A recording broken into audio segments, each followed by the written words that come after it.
Hey guys, to talk about Divum, Divum is a 7-year-old company and it has done close to 1,000 plus apps.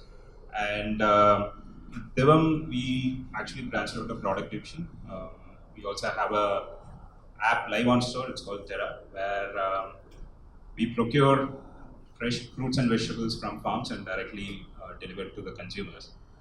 So we've been running this e-commerce site for the last 2.5 years, and we have the e-commerce stack, but right now our research is majorly on trying to increase the monthly income of the farmers. So that's where we started our research, and that's how we wanted to bring in the traceability and lot many things we researched, and then we got into the blockchain concepts. And for the last 6 months, we've been involved in researching multiple protocols.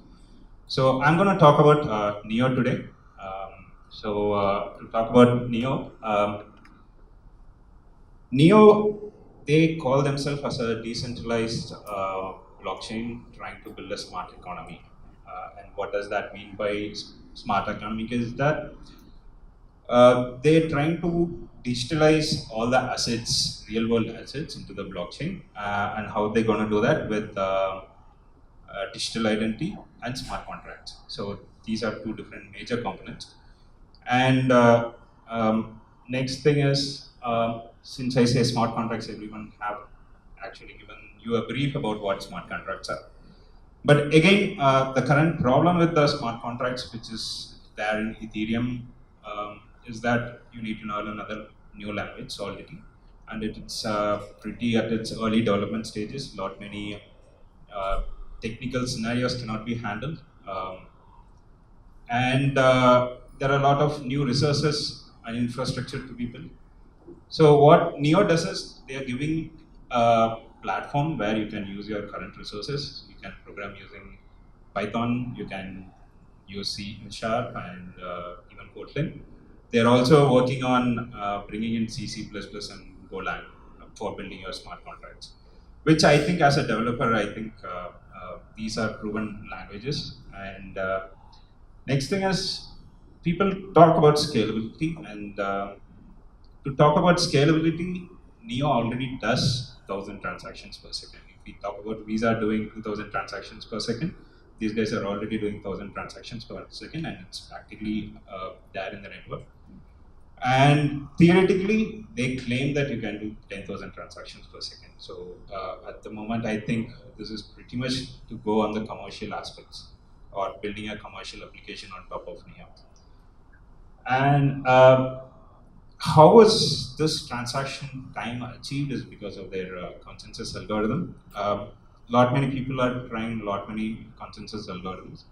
So there is no proven algorithm as on today. But what these people are trying to do is they came up with this delegated Byzantine fault tolerance mechanism where it's an advanced version of proof of stake. It's already built non-live, and what is happening here is all the Neo holders will become a voting entity, and these Neo holders can select a delegate or multiple delegates. So these delegates are responsible for all the confirmations, and these delegates gonna have a voting, and they choose a speaker. And speaker is the one who's going to validate the block and going to distribute the data to all the delegates. And the system, the network expects around 66% confirmations. And if that is less than 66%, the process continues again. So this is what their consensus mechanism right now is. And always when we talk about Neo, the major question that we get is Neo Chinese Ethereum or Ethereum of China? I don't know, maybe not. But partially you can call it, but still I'm unsure about it. But what the reason behind why people call it as Chinese Ethereum is because they have their roots in China, and but they are global. There is no geocentric aspects to it, and also the founders, Hong Fei and Eric, they have this parent company called OnChain. So OnChain has got some projects which they are dealing with Japanese government, and they are also working with the Chinese government and Microsoft of China and all those people. So it's, since there are a lot many links to China, people call it as Chinese Ethereum, but these are the reasons why they call it as Chinese Ethereum, but they are still global. Okay, what is already built? People talk about smart contracts and the EVMs. So Neo has a Neo contract system. The smart contract system runs on this, and this virtual they have an Neo VM. A Neo VM is a virtual machine, and it is something similar to JVMs, I would say. It's already, that's why they support Java for smart contracts. And they have interoperability service built, which is majorly to load external data, and which also uses something called NeoFS, which I'll talk again, talk later.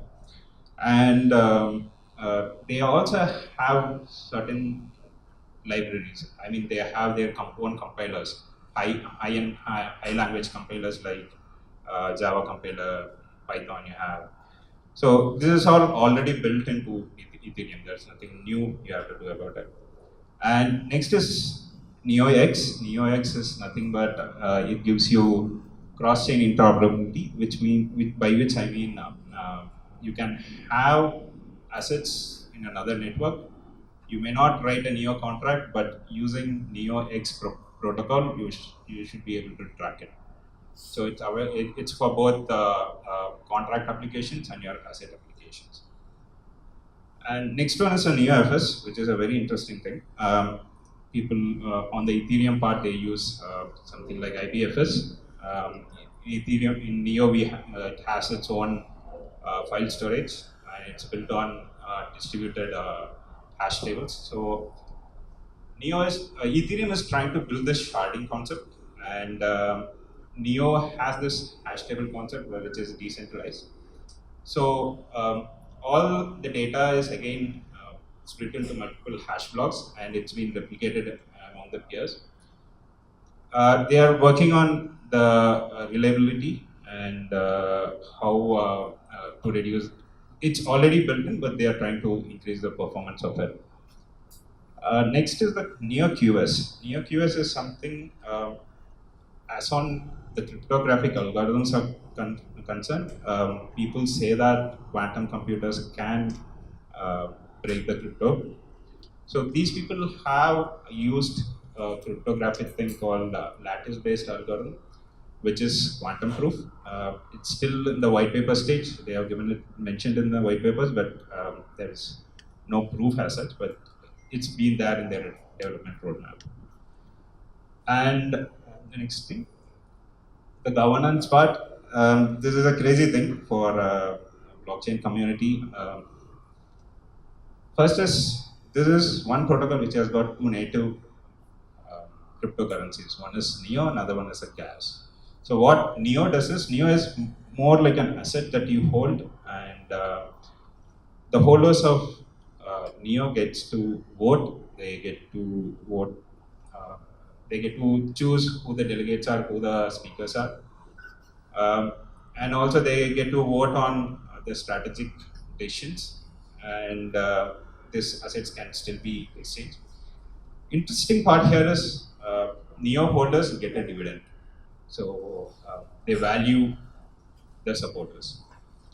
And gas is more like a transaction fee for every transaction or smart contract implementations, your execution costs, everything is charged using the Neo gas. So, and both the currencies are capped at 100 million. This is the crazy part. The token distribution has happened in such a way that 50% is still held by Neo Council.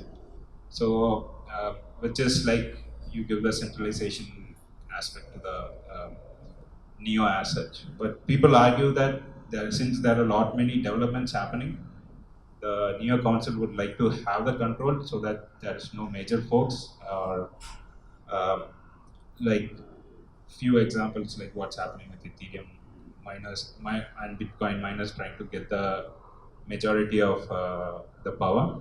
So until there is certain development or until it's stable, they want to hold the power to themselves.